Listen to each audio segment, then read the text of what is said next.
Berlin. Good evening, little Annie. Guten Tag, everybody. Little applause, please. Guten Yes. Tag.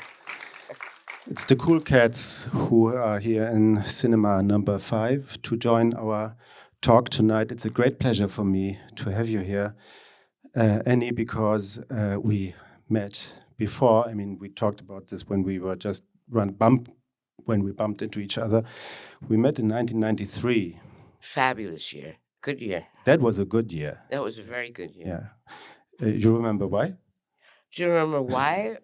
Like cosmically or?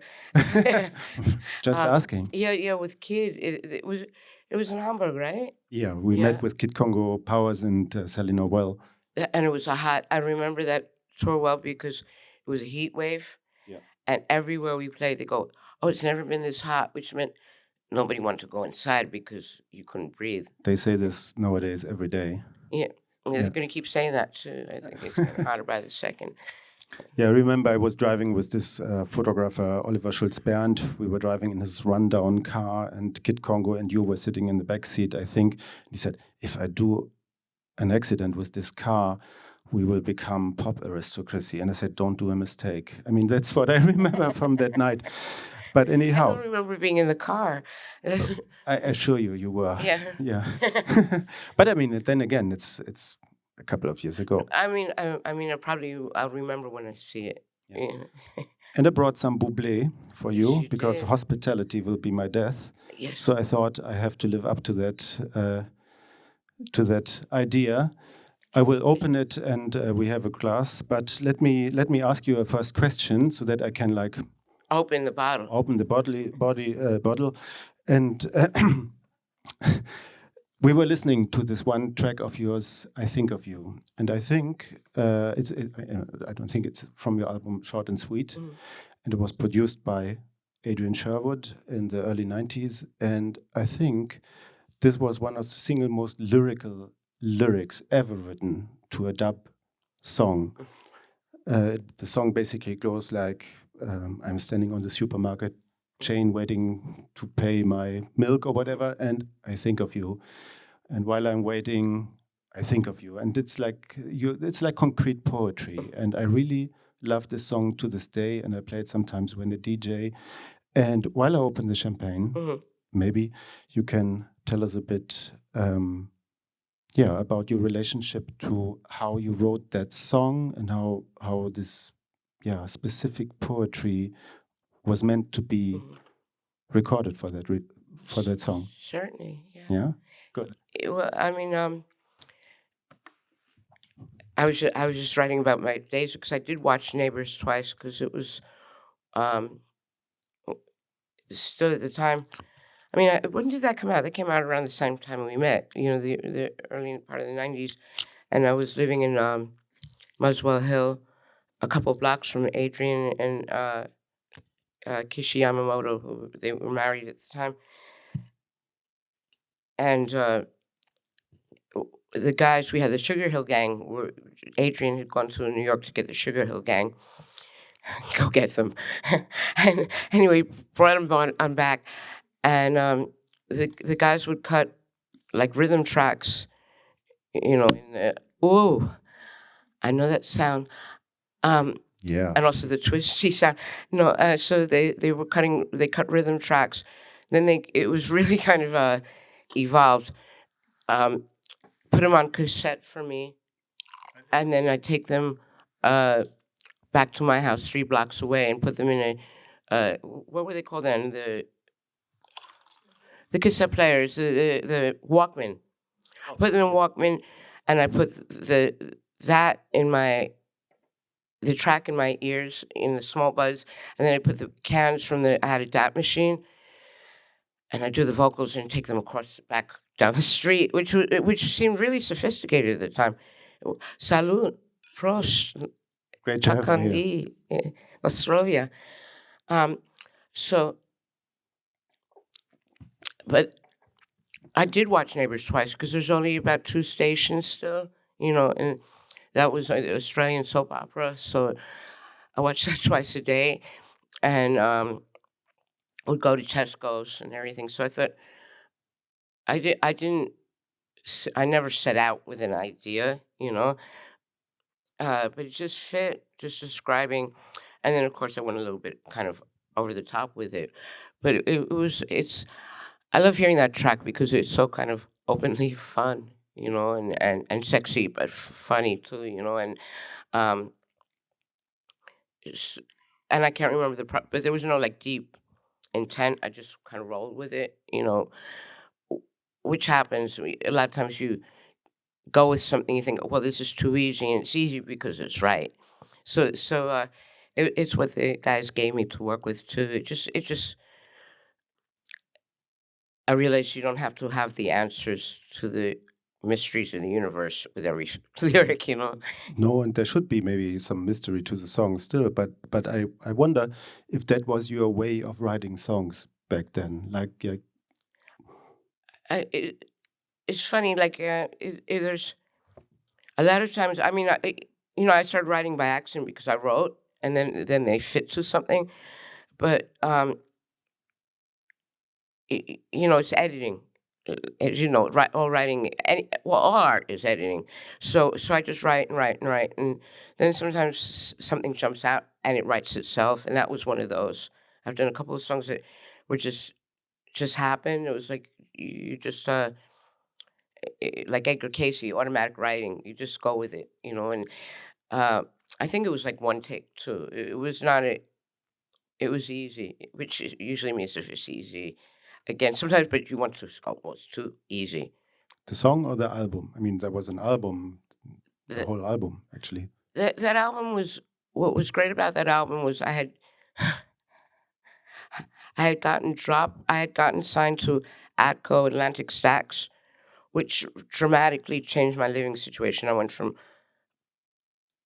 utter poverty, not the worst poverty, because I had people like Adrian Kishi and I could live in their garden shed, which I did, or people's couches or squats.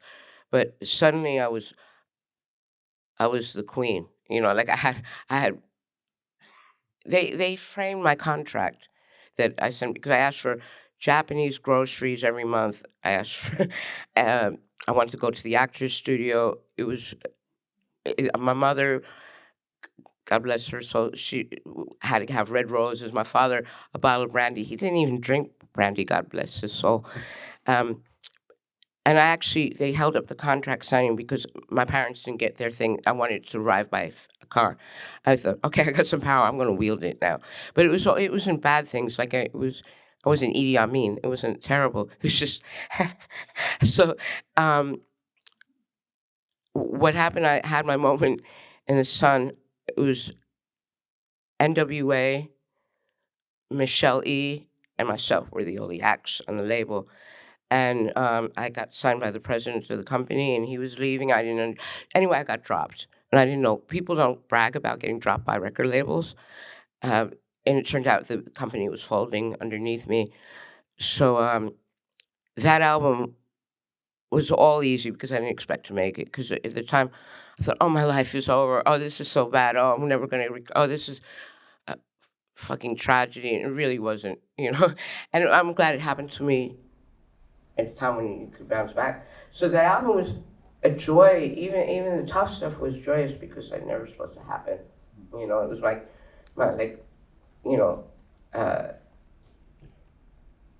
I'm down for the count, and then I jumped up off and punched the shit out of him. So the whole thing was joyous.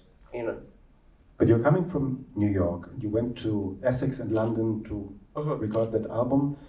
And from there you went back to New York, and now you're living in Miami. But to put this in a frame... Over 14 years, yeah. I mean, why did you go to London in the first place? Because I read that you actually intended to go to Berlin when the wall was falling. Absolutely. But you didn't, because you got arrested for a crime you didn't commit. At least that's what you say. No, it's true. I wanted to always, because I saw Cabaret when I was a little kid. Don't take your watch with and I want to be, I guess, one of the hookers that Bob Fosse hired in the back. I thought, wow, they're cool. And I had also been to a church at like 4 in Provincetown, and I think it might have been Candy Darling, and I go, wow, I want to grow up and live. That's a glamorous woman, you know. So I always had a thing about Berlin. I had this thing about getting just down to the city, but yeah, I was going to come here. I was dancing, go dancing, and I got arrested. And then my father got arrested trying to get me out, and it was crazy. It was a long. But did you get arrested here in Berlin? No. I got arrested in New York, going to upstate, going to a dancing job. Yeah. A cop. They used to. The transit cops. Well, they knew you were dancing, so you were easy rate material, you know, because who's going to care? And I got. In Grand Central Station, New York, the cop took a liking to me, and it's such a long, miraculous story. But anyway, while I was waiting to go to court, I met Steve Ignorant from Crass on my doorstep. I was living on 5th Street in New York at the time, and I thought I'd stop there for a couple of weeks and then go to Berlin because I had to wait a year, and because it was a convoluted thing. Anyway, no, but I didn't get to Berlin until the day Reagan got shot. Finally, I got to Berlin, but that was for gigs, so it all worked out well. Yeah, so you went to Essex first, basically. Yeah, I went to Essex. You went to the dial house of the Crass people. Mm-hmm. Can you tell us a bit about this experience? Because nowadays, I mean, almost nobody knows about Crass anymore, but back then it was pretty important because it was an alternative lifestyle, and it was also a radical lifestyle. It didn't have to do anything with hippies. I mean, it was the opposite. No, yeah, it was so not hippie. Yeah, it was so not hippie. Yeah, well, I mean, I thought, because the way Steve described it, and he was talking about his childhood, I got confused. I thought it was like projects, pardon me, and there was, you know, there'd be like tower blocks and a courtyard, and I get there and there's like cows. And now I learned to travel light, but I'm going down this mud path, dragging suitcase in stripper shoes, you know, with the open stripper shoes, going through. I go, what is this? It was like insane. And I mean, this beautiful place they built out of nothing. They were getting it for, I think, £8 a month, £8 a month, because it was started, and they built everything in that house was built. And maintain it, and it was. I didn't know what anybody was saying, for one thing. You know, I mean, there's English and there's English, and you know, I had to look up words, and I'm talking about like, still like and I was a teenager, you know, so I was still trying to be a hipster and be like, you know, about so and so held up such and such a place, and you know, Frankie the hood over here and this, and they're like. You don't care, you know. It was actually another fortuitous thing, because there was no television, there was a radio, but there was a lot of books. So and I had left school at 14, so it was basically like it was an education, like Adrian and Kishi were too, but it was my pre-club education. It was you know severe. Yeah, a lot of work. But you already had a legacy in a way, because you were in the late 70s, when you were 16, you were performing in New York. Yeah, I didn't. And sort of you had your legitimation, or what? Oh yeah, I did my own. But what I wondered when I was like catching up to your whole career, with 16 and such a male-dominated avant-garde music scene, how did it feel like? Well, especially in that, I mean, the thing was I didn't even know how to say avant-garde. I didn't learn hors d'oeuvres. I thought it was hors d'oeuvres. I mean, I really did actually. It wasn't that long ago either. And so I didn't know what I didn't know what I had. You know, I'm now. I feel okay. After 100 years, I'm a musician. I still can't notate. I can't read it, but I got an ear. So I use in New York. and I never intended to do what I'm doing. You know, that was an accident too, but you know, with sounds of trains, sounds of. My father was a printer, so printing presses. I always heard harmonies and melodies in between beats. So I thought I was doing disco music. I mean, in New York, I didn't set out to do this atonal stuff we were doing. You know, I just did what I could do, and you know, Crass is after the fact. Then, you know, like Penny, who I did those with, the drummer from Crass, played me people like Kathy Barbarian and John Cage and everything, and I'm like, ugh, you know, and I wanted to go listen to, you know, some more disco, and I was into the punk thing, kind of, but not. You know, I just knew I didn't like rock and roll. You know, I didn't dislike it. We can agree on that, yes. Yeah, you know, it becomes so pompous and overblown, and I was in that weird age where you missed it all, and this, so and so's dead, so and so's dead. So it was in that vacuum, but I didn't set out to be. I set out to do pop music, and now I hear it, I'm like, whoa! I was really out there, but it didn't feel out there when I was doing. I mean, even when my first single, the one I did with Penn from Crass, we thought we were making like a top 40 disco hit. I hear it now, I'm like, whoa! What radio station in our heads were we listening to? You know, maybe pirate radio, yeah. And it was all male, but I never noticed it was male because I worked in strip clubs before that. You know, I mean, I was too young, and I wouldn't wish that on anybody. But that's anything that was in a strip club was less male. You know, so I didn't. But what music was played at these? At a strip joint, whatever the customer puts in. Usually it was "Fly, Robin, Fly," and the song. I go, I'm going to kill myself if I have to hear that song, because you have to play whatever. And usually people all play this whatever everybody else is playing. I mean, that was the most grueling, traumatic part of the job, was listening to "Fly, Robin, Fly" all day long. It really was. Yeah, but thinking you were doing disco, but actually you were doing some kind of like white noise. Yeah, it was nobody just jams to that stuff shit, with no. 16 in a male avant-garde context, not knowing even that it was avant-garde. I mean, did you have this idea? I want to go to Europe. I want to make a career. Was this like ever? No, because that would take thinking ahead. No, I was so of the moment. I mean, I ended up on stage by accident. I didn't have. The whole thing was not my plan.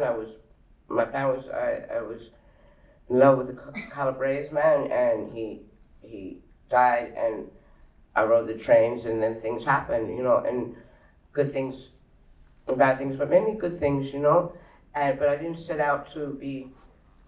No, I never planned any of it. I really didn't, including the music. I still don't, in a way. Or to pose the same question in a different way, when you mentioned your father and the printer, you basically were describing the story of concrete music, or music concrete, like that everything that is a sound is also music. Like sort of, if you're in the print, how do you call the place? The printing presses. Printing house, you hear all these machines going at the same time. It's really loud. I mean, I've done magazines all my life. I know how it sounds. It's loud. I really know. And it smells also, actually, from the colors. It's just like a psychedelic. And that's why all they're always in a good mood. But for a while, up to a point. My father was he's in heaven, but he was a very happy man. Yeah, that's what I'm saying. Yeah. Wow. There might be a connection. So let's go to a print Maybe shop. you should try painting in oil. Yeah. I tried that one. That made me real happy. We will talk about your paintings later.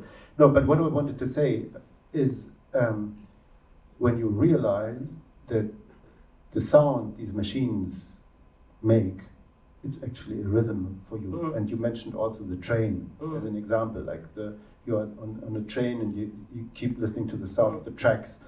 Schmidt from Cannes once told me that if you record a train like the sound the train makes on the tracks, it's the fullest sound you can get because it has all the frequencies. And I guess it could be the same with the printer.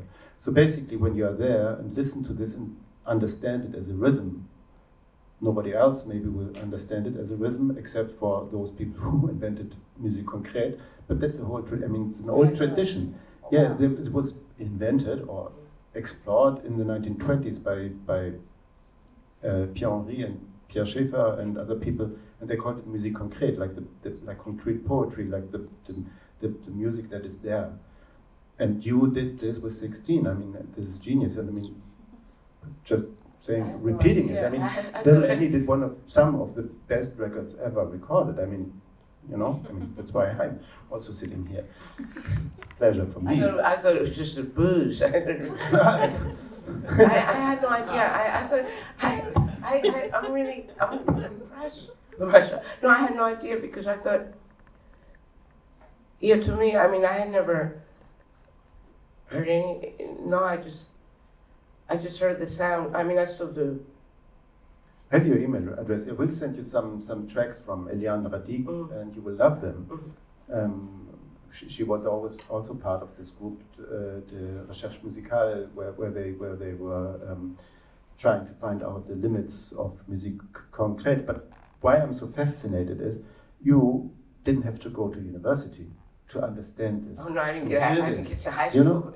Yeah, or not even high school. I mean, who cares? I mean, but you heard it and you started doing your music on the basis of that, and maybe that's one of the reasons why it was so left field and so odd and so genius at the same time, from scratch, from the beginning, and then you called it disco. Yeah, no, I really thought it was disco. I mean, I got hit by a car in November. I got hit by a car, and this is not to let the driver off because I was paying attention, but the street sign was broken there because of Miami. Oh, by the way, I gotta apologize, Berlin. I touched all those yellow boxes on the street. You know, when you cross the street here, you've got the yellow boxes. I thought that it was to make the light change. So I didn't know where to touch on the box, so I ran my hand along for up until the day ago when somebody told me you're not supposed to do that, it's for blind people. But I thought it was because I saw a button you push, And so I'm sorry if I screwed anybody up over that. I'm really, but actually,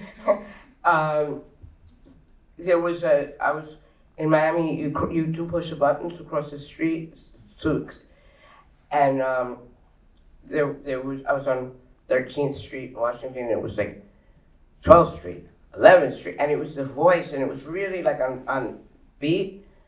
And I was like thinking, I've got to come back and record this broken, because it was broken. It's not supposed to go rolling down the street. And this was only in November.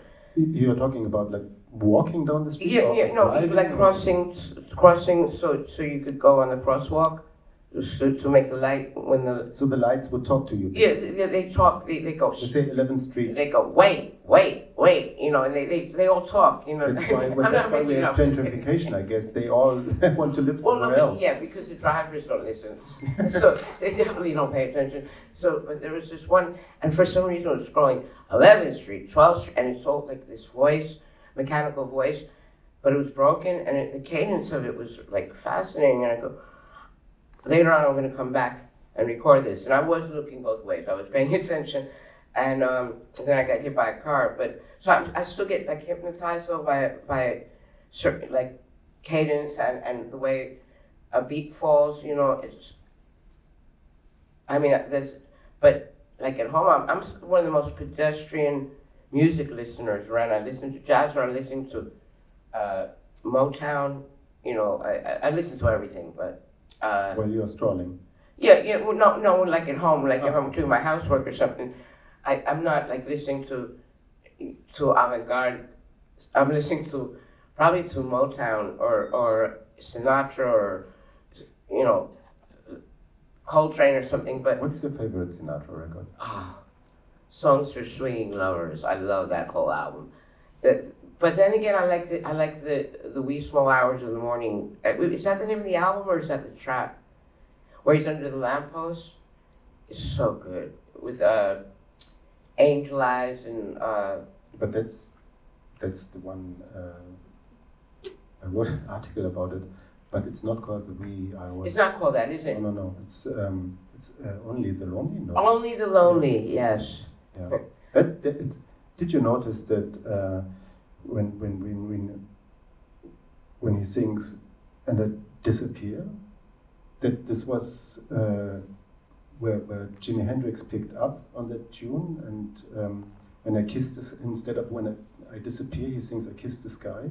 It's a really interesting generation. Angel Eyes? Yes. Wow. Check it out and compare the two versions, Jimi Hendrix and Frank Sinatra, and this is a way generations shake hands. Very weird, but it's very obvious when you listen to it. No, I mean, Sinatra was like an epiphany because, you know, where I grew up, it was, you know, like blue collar, working class, and I had this anti-Sinatra thing going on because of the people who played Sinatra. I thought they all be like fascists, you know, if you like Sinatra, you're a fascist, you know. And because of the neighborhood I grew up, which is, so I had this, and then in my early 20s, this kid, I never gave them back, God forgive me, he brought over his father's whole collection of Sinatra. I mean, it's like this thick of Sinatra vinyl. I was just like, wow, you know, I was wow. And I still am, you know, I forget how much that influence, you know, I mean, my parents were older when they had me. I was kind of a miracle baby, so, you know, we had like Fanny Brice and all blues records in, you know, 78s and stuff in the house. So I knew about crooning because, you know, my father was deaf from the presses, so last opera, you know, it was just like, and you could hear it like 3 blocks away. It'd just be like, Larry. My neighbor is the same. He always listens to. Is he a printer? Actually, he was working in the printing business, but he had how do you say when you lose, when you can't listen on one ear, Hörsturz in German. So from then on, he started to listen to 2 songs. One is Stefan Remmler, Vogel der Nacht, and the other one is Peter Maffay, Liebe in der Nacht, or something. Both are related to the night.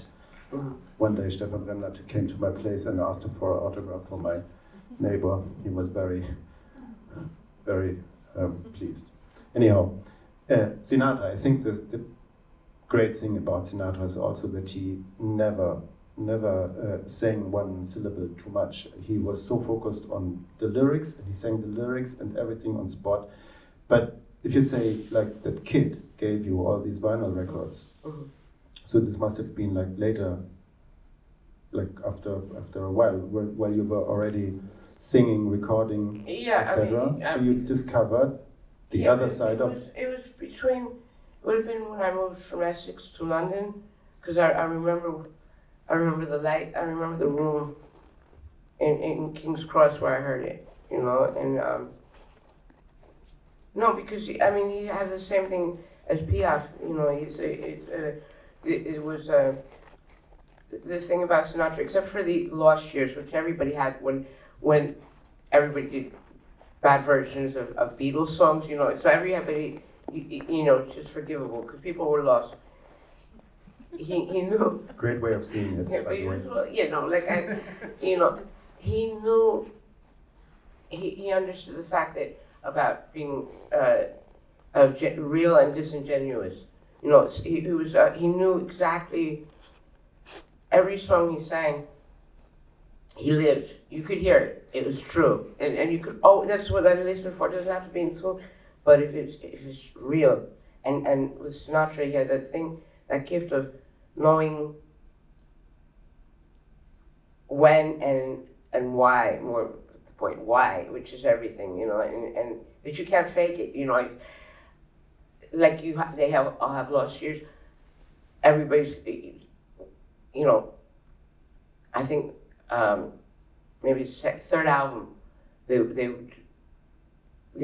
all want to be Sarah Vaughan or Ella Fitzgerald because they so it's a kind of rite of passage to a bad, you know, and then you learn why it doesn't feel right. It's not because you can't sing like that. It's because you haven't lived like that. You have to live it to sing it. And Sinatra was so on point with that. Always, he just, you know, Mary had a little lamb. You know, he was out with all the sheep and the lambs and little lambs.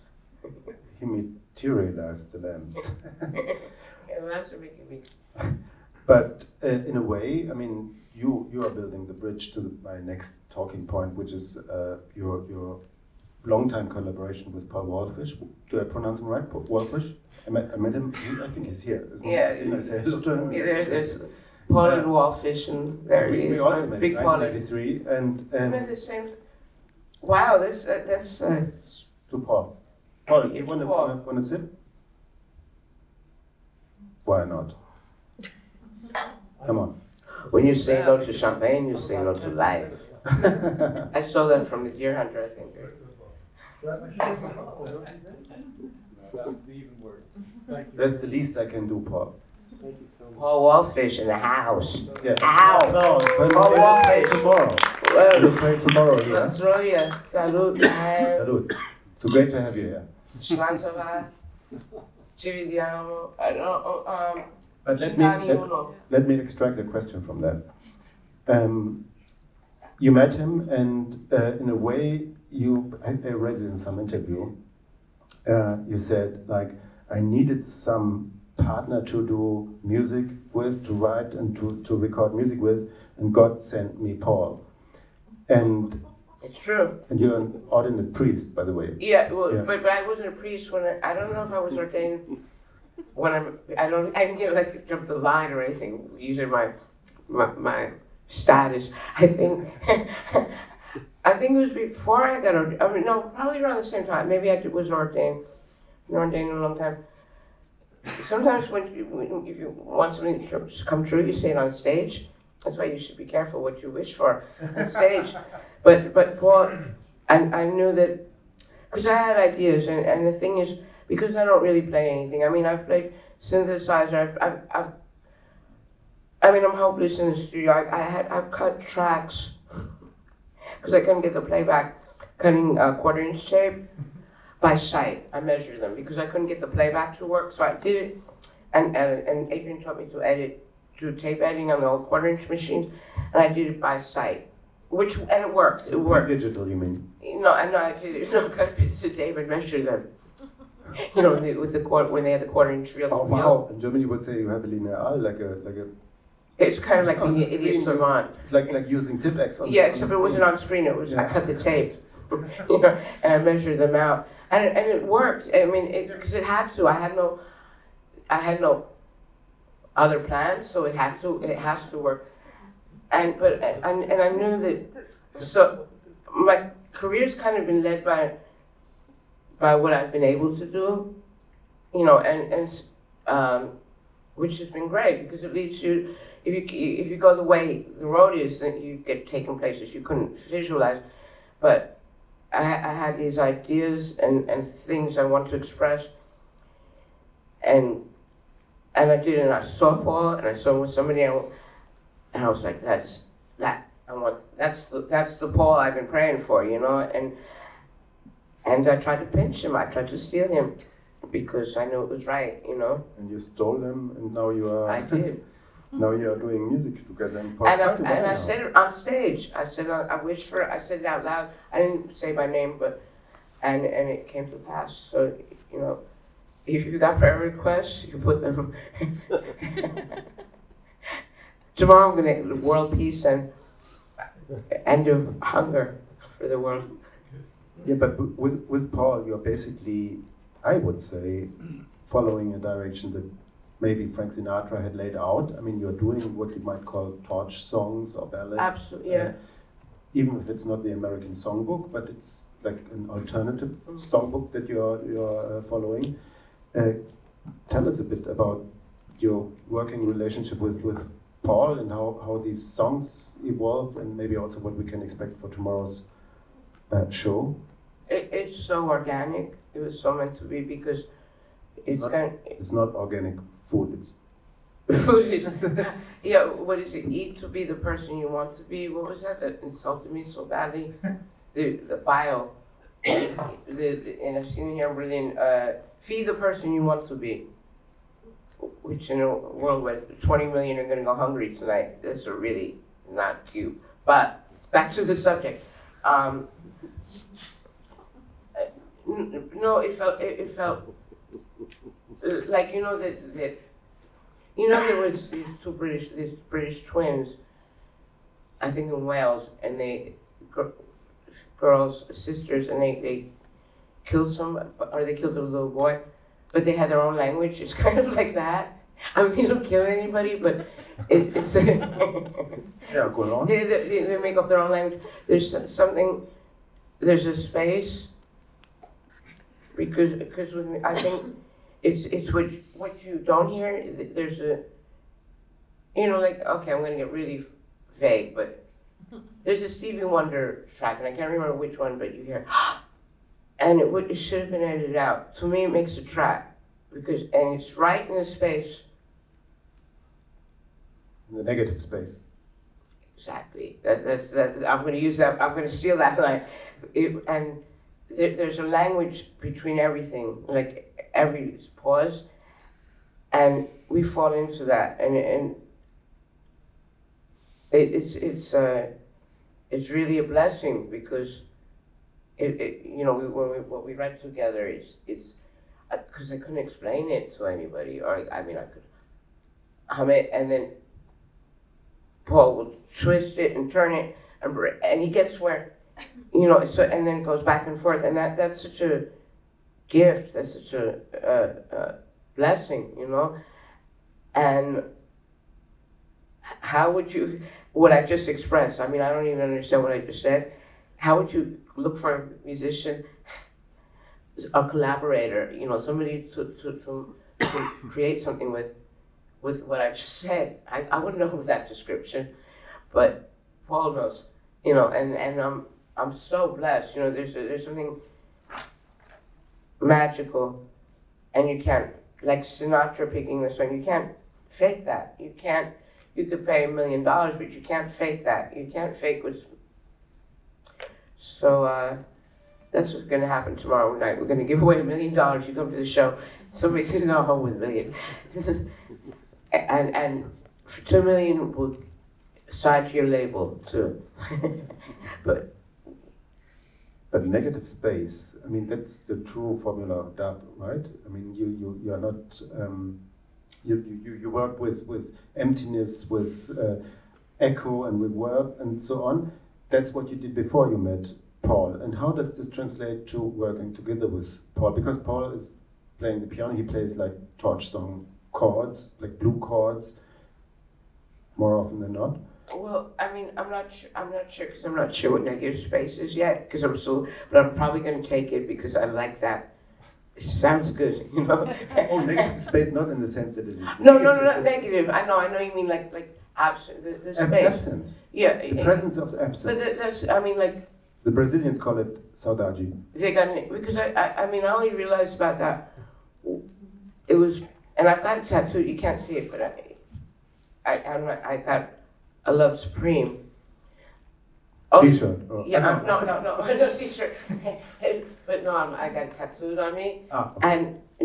And before I had it tattooed, this was only maybe about 6 months ago. No, 4 months ago. And it wasn't because I love that song. It was because I wanted a bunch of Stevie Wonder lyrics, and there were too many from the song and I had my friend in Torino in Italy, he booked out the time already to give it to me. So, and I saw a picture of Coltrane, and I've been listening to John Coltrane for many years, but I didn't get it till maybe about 4 months ago. 5 in the morning, I listened to a Love Supreme, and I listened to it again, and I listened to it again, and I go, well, you could hear where he's not playing. You could hear where he's thinking. You could hear where he teases you. And I go, this is the sexiest music I've ever heard in my life. This is 12 minutes or whatever, it's so, and I didn't get that after even hearing it 1,000 times. It was 1,001, whatever time. I got it, I don't know, and then I listened to it for like 4 hours. Maybe that was the drugs, but so, and that, I mean, Paul is John Coltrane, but he's my John Coltrane, but he's that understanding that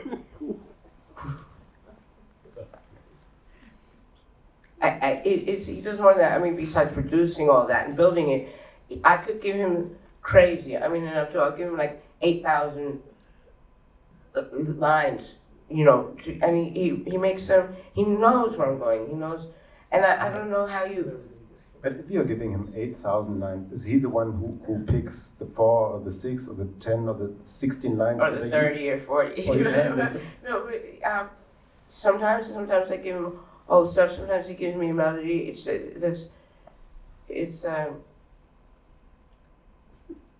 not. I've never intellectualized it. I mean, just like I never intellectualized the printing press. You just feel it, you know, and you know when it. You know, I'm very blessed. Yeah, you hear it in the songs. I mean, it's. Sorry, I shouldn't have said this when you were drinking, but I mean, was it for you a natural step coming like from New York through Essex back to New York, and from dub to piano ballads? Does this feel in hindsight like a natural progress to you? Absolutely, yeah. No, I mean. Would you still call it disco? No. Yeah, no, but I went in a way because disco. I mean, disco. They burnt disco records in Yankee Stadium. They had the Fest of Disco. It was a reason. Disco was a revolution. Disco is a revolution because it was the first time gay and straight, black, white, Latin, Asian, everybody, you know, on the dance floor is a great equalizer. Everything should be there. So I'm still, you know, my heart and everything is still following whatever that's, and it feels like it's got to challenge myself too. You know, I mean, that's the thing. It's not out to.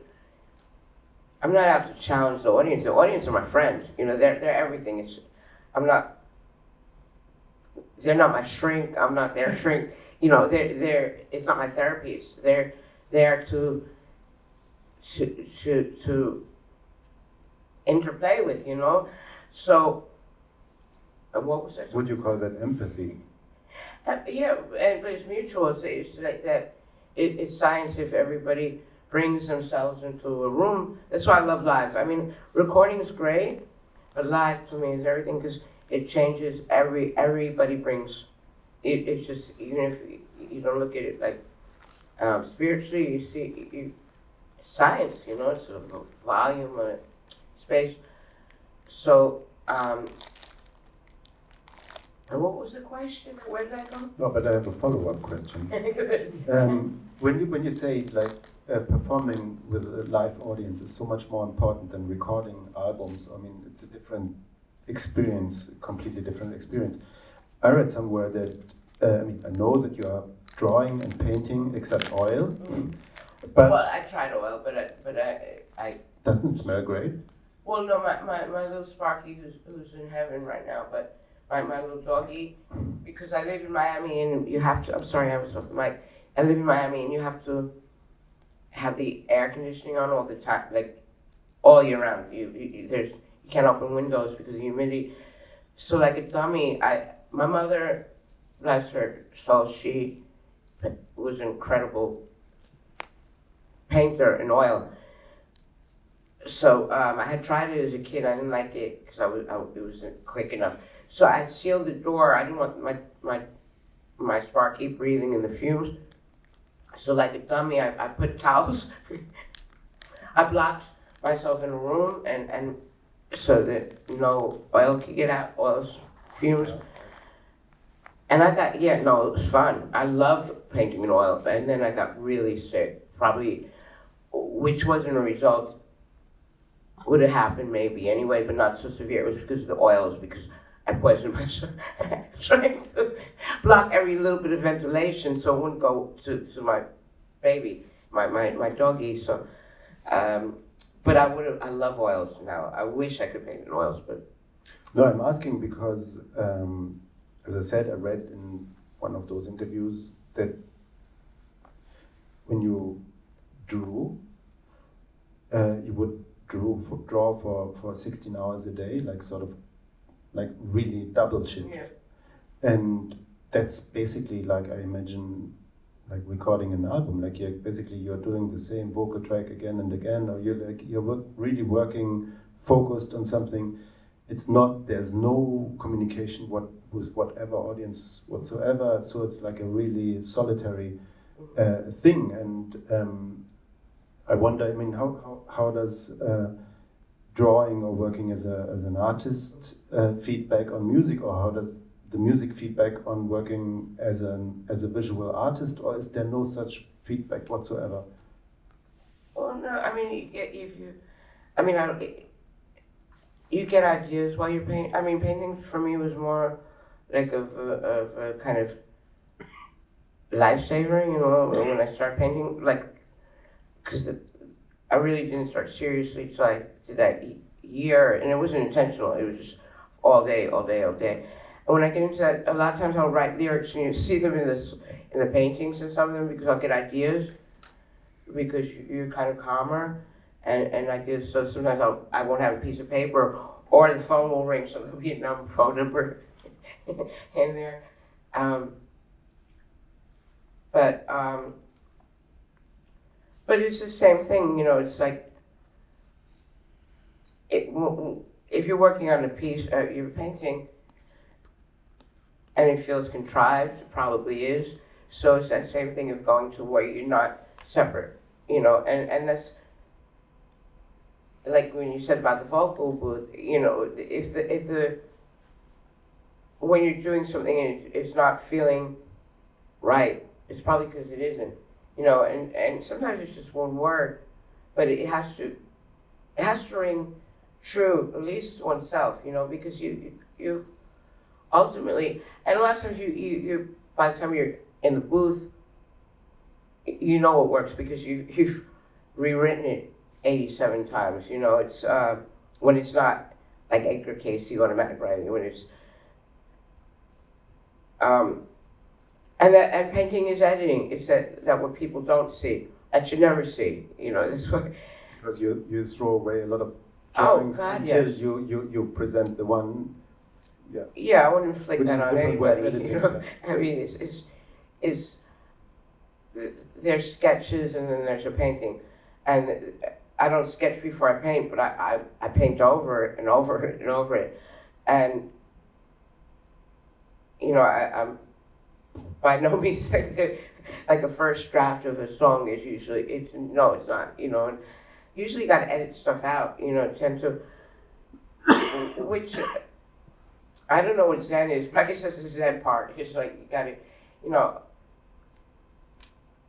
is knowing where not to be and where not to go, or what's not one's own to take. Does that make sense? You know that. Yeah, probably. Yeah, I mean, not that it's like taken from somebody, but. If I can't, I've gotten lofty in writing, and I do that all the time, you know, or lofty in painting, where I go someplace where I don't know it, you know, like not know the territory, because you never know the territory. That's what's exciting. You're exploring, but you know, I don't know what it's to feel like somebody who has a purple rug with yellow stripes on it, you know, and if I haven't done that, I can't lay claim to somebody else's, and that's going back to it being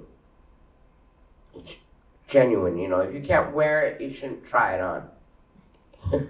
That's a great way of saying it. I mean, Yeah. when I checked the Gavin Brown Enterprises website to see what drawings and paintings you were presenting in 2015, where you were also playing with Paul Wolfish. So it was a double thing, like you were presenting the the art that was fun. Yeah, I guess. I mean, there's a video. It looks like fun. But what I thought it was interesting was that you had all these black and white charcoal or paintings that looked like Metropolis, Gotham, Chrysler building, New York pictures, but everything like Murnau-esque. And then within the same situation, you would perform torch ballads with Paul Wolfish, and I really loved this whole thing because it seemed like everything comes together and that, or came together that evening. I wish I would have been there. I know the one you took because you had that window in the corner of the gallery, looking out into the buildings. Yeah, that was. Actually, I'm going to say it was fun. No, it wasn't fun. I'm going to be honest. It was nerve-wracking because I'd shown my work and the place was so. It was packed, but they were worried about people because I had never worked in pencil. I got sick with an ear, a really bad ear thing for a couple of months, and I was like, pencil is slow. So because I skipped right from 0 to paint, and I had to work in pencil because I was, watching television by my window sat upright, which was great, because I realized, pencils aren't slow. They're wonderful, So, and then I moved to Miami where the colors were just like, they're so in your face, everything's exploding, the color. And then to do the music with that background with this, it was a gallery, but it was this glass and corner. So it was like a cityscape and back, and it was all like it had come alive. But it was also, it was hard because I was worrying about like showing, I've never been trained, singing I know, but I'd shown before, but that was like the first like, Gavin Brown galleries, and it was all. It's not the worst. It was trendy. Yeah. And that's wow. Are these going to look really like juvenile? Maybe I'm. And you start to wonder, well, if I couldn't sing, would they want my painting? And I'm as self-hating as everybody else here. You all are insecure. So I was a little. So it was great being able to sing with Paulie because I'm able to do our thing, and that I know. So that was kind of like a release moment. And in a different context, sort of, because usually you do play in like the context of clubs and music stages, and that was in a different context, and that can be like absolutely inspiring, liberating, whatever. Except for what's uncomfortable about those kind of rooms is you're on the floor. You're singing, stage. And the stage is really good. The stage, I could crawl off and go to sleep in the corner. It's really comfortable. There's something about the floor which is always a little strange because especially I'm so short, so I could see, and I stand on my tippy toes, I could see people, but I'm looking at some people and I feel like in the theater, I'm frightened. I never sit in the front because in case they make eye contact and I'm going to get shy for them. It's so intimate, and it's hard to be in a theater without feeling that. So in the gallery, plus hating myself because of being a juvenile artist, picture, I was shy because it was, I'm looking at everybody's waist. Yeah, you wore that beautiful silver dress that night. I got that dress for $2. You know how many times? I swear to God, it's from India, but I wore that dress. I just finally started doing archives. That dress is just gone in the archive. I wore that dress 8,000 times. It was $2. It was a 50% off day. David Bowie told me that William S. Burroughs told him to buy second-hand suits in Brooklyn in the 1980s, and I think he wore one for Let's Dance, but whatever. Thank you, Little Annie. This hour went by so fast. At least we had, not at least, no, we also had some Bublé, and we are going to listen to the same tune that we were listening when you all came in but we are listening to it now with different ears, I guess. Thank you, little Annie. Thank you, Max. It was lovely to see you. Thank you all. God bless y'all. Thank you for doing this Purple Theater.